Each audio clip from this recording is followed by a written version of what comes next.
انتقام کی آگ میں جلتے عبید احمد گیلانی اپنے ہی بچے کو پورے خاندان کے سامنے ناجائز کہہ گیا تھا۔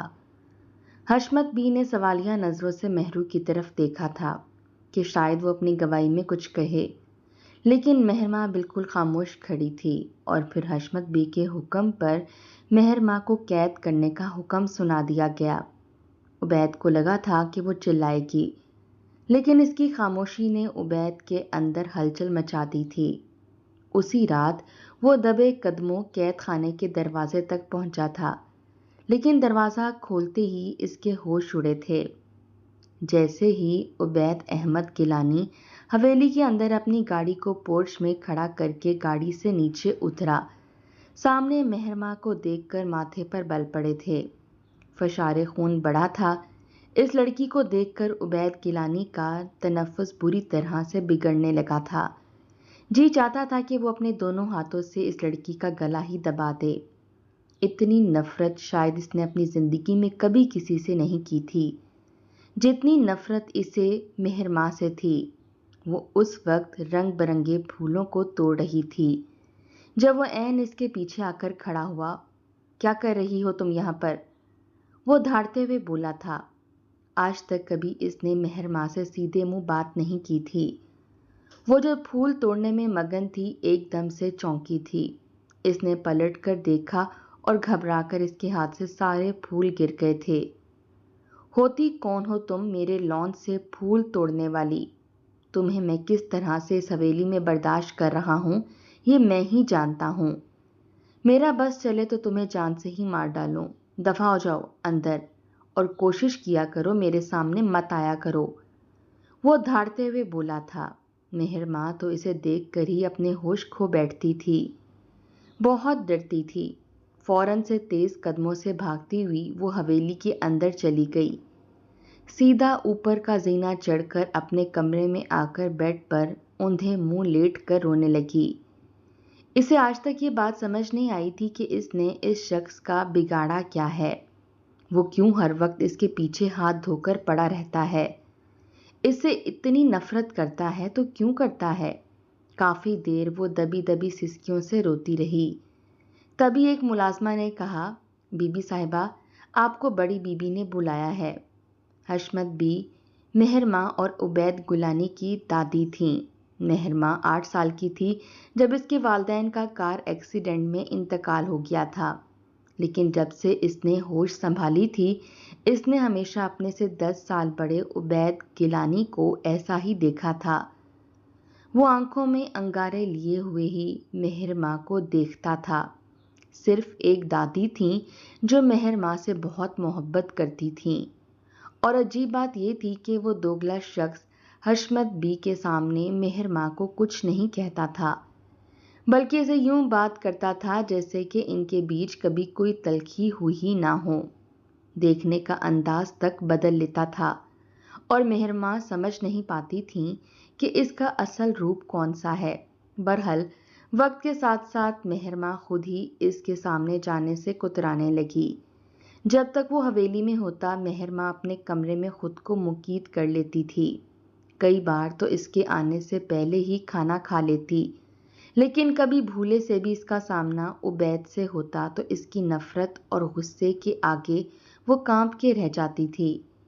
حشمت بی بی کو جتنی محبت اپنی پوتی سے تھی پوتے سے بھی تھی، کیونکہ دونوں بچوں کی بس وہی ایک بڑی تھیں۔ قبائلی دشمنی میں شوہر اور بیٹوں سے بھی ہاتھ دھو بیٹھی تھیں، اور دونوں بہویں بھی جہان فانی سے کوچ کر گئی تھیں۔ اس لیے وہ چاہتی تھیں کہ عبید مہر ماں سے شادی کر لے، لیکن سب سے پہلے انہوں نے یہ ضروری سمجھا کہ انہیں مہر ماں سے پوچھنا چاہیے کہ وہ کیا چاہتی ہے۔ رات کو اسے اپنے کمرے میں بلایا۔ مہر ماں جب اپنی دادی کے کمرے میں گئی تو وہ چشمہ لگائے کچھ پڑھ رہی تھیں۔ مہر ماں کو دیکھ کر کتاب ایک طرف رکھ دی، چشمہ اتار کر سائڈ ٹیبل پر رکھ دیا۔ آؤ بیٹا بیٹھو۔ مہر ماں اپنی دادی کے پاس گئی اور ان کے برابر میں ہی بیٹھ گئی۔ وہ اس کا ماتھا چومنے لگیں، پیار کرنے لگیں۔ کیسی ہے میری بیٹی؟ جی دادو میں بالکل ٹھیک ہوں۔ آپ نے بلوایا تھا، خیریت ہے؟ ہاں میری جان، سب خیریت ہے۔ تمہاری پڑھائی کیسی جا رہی ہے؟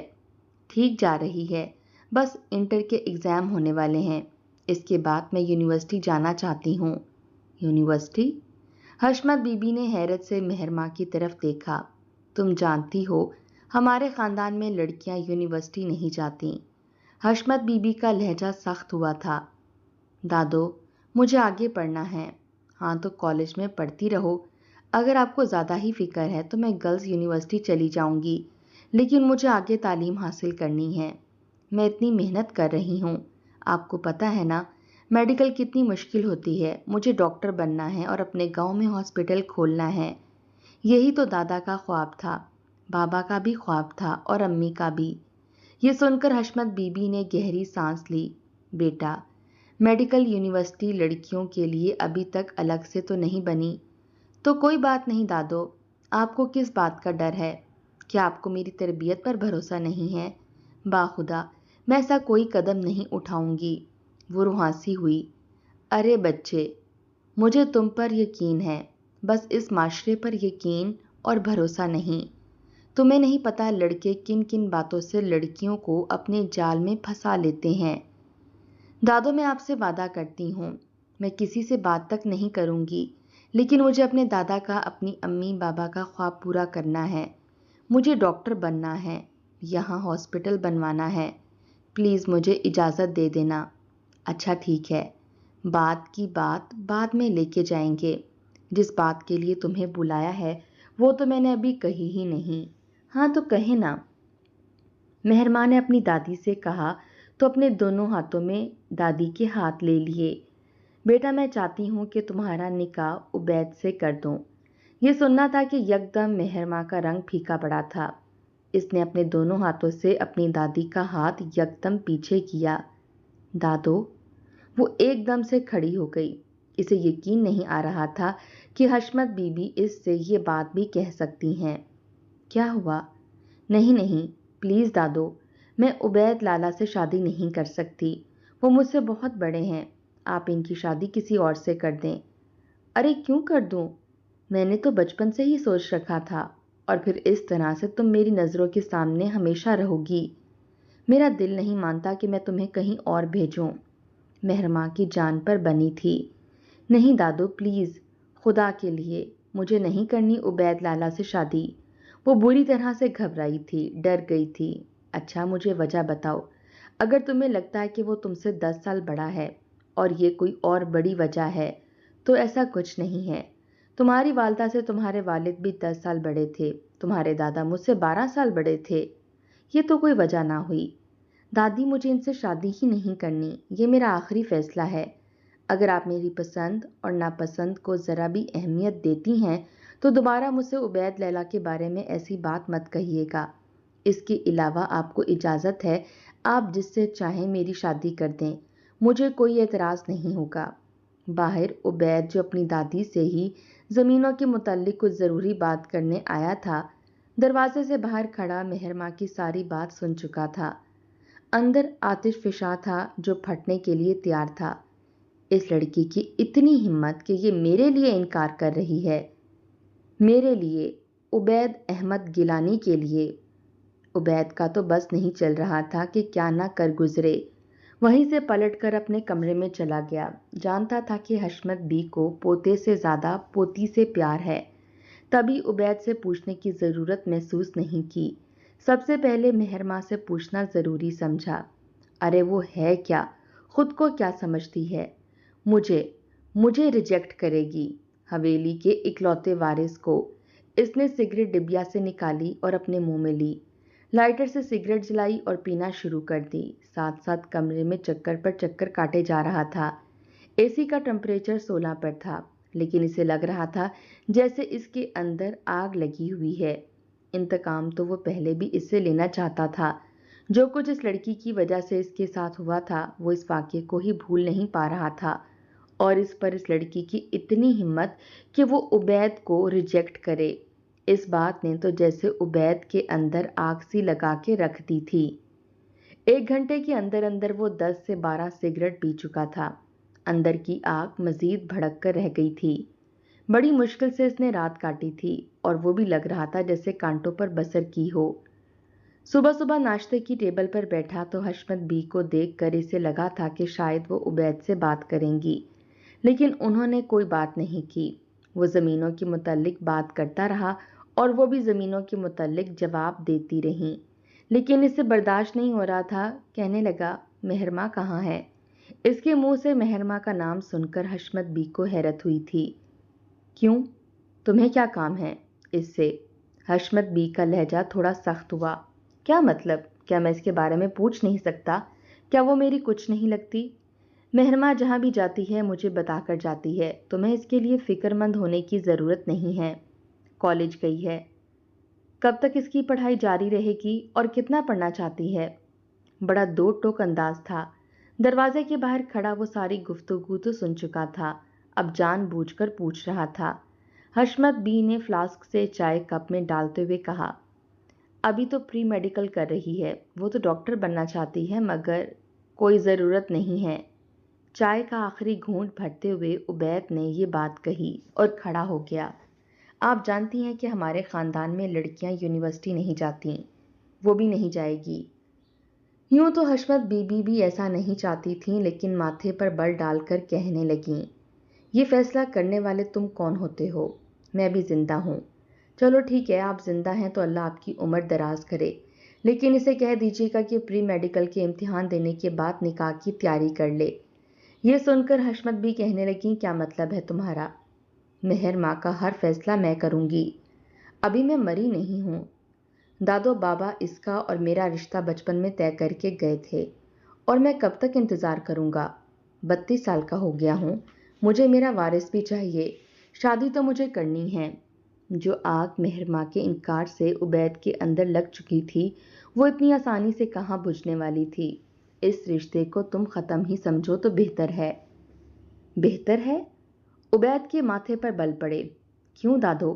میں اس رشتے کو ختم کیوں سمجھوں؟